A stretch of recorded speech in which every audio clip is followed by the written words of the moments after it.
degrees in here.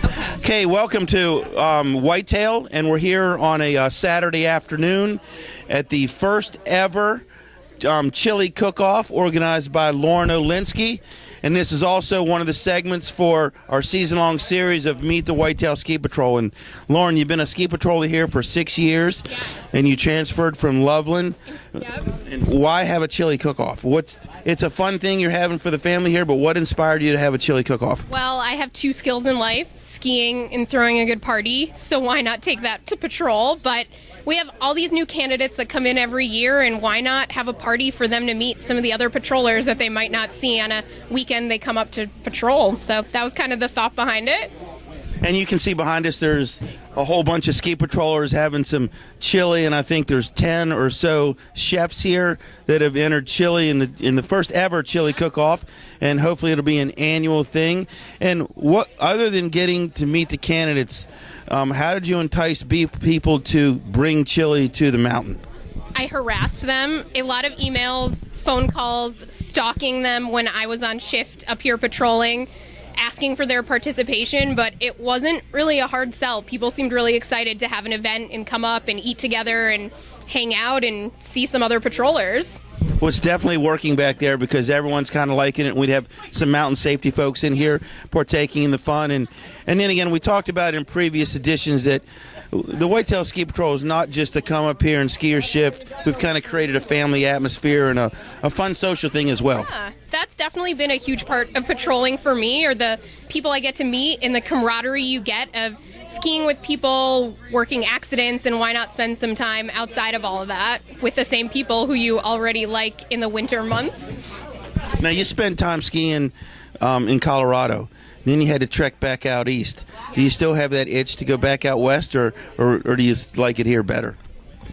I will diplomatically say both patrols are my family, but, you know, I go back out to Colorado a couple times a year and am super grateful to see them, but I don't know at this point that I'd want to patrol anywhere but Whitetail.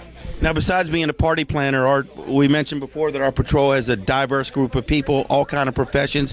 What do you do when you're not planning parties? I work as a consultant to the government in Washington, kind of a typical job in this area, doing like HR and data analytics consulting.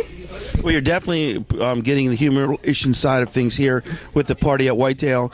And when you're not throwing parties and you're not working, you know, everyone's got their reasons and their motivation for being ski patrollers, especially when it's 4 degrees outside and you got to get up at 4:30 in the morning in D.C. to come up. What drives you to make that drive up the 270 corridor? I love to ski. The people are great. I'm a second-generation patroller, and I feel like I've signed up for life, and I would do it every year happily. There's not a lot that you have to force me to come do up here. All right, now, did you get out skiing today? First day that the whole mountain was open, 100%, almost 100% open. Did you get out there today, and what was your favorite run today? Today was awesome. I will say we had maybe a slightly frowned upon run of patrollers down Limelight a little bit before the mountain opened, and it was unbelievable.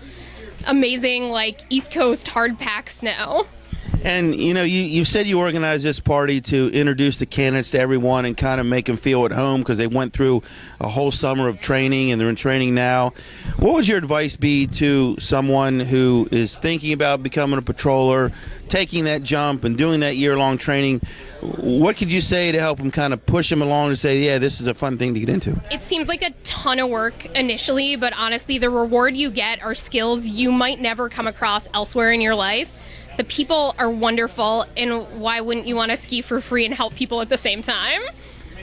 There again, thank you for getting the chance to meet the Whitetail Ski Patrol, Lauren Olinsky.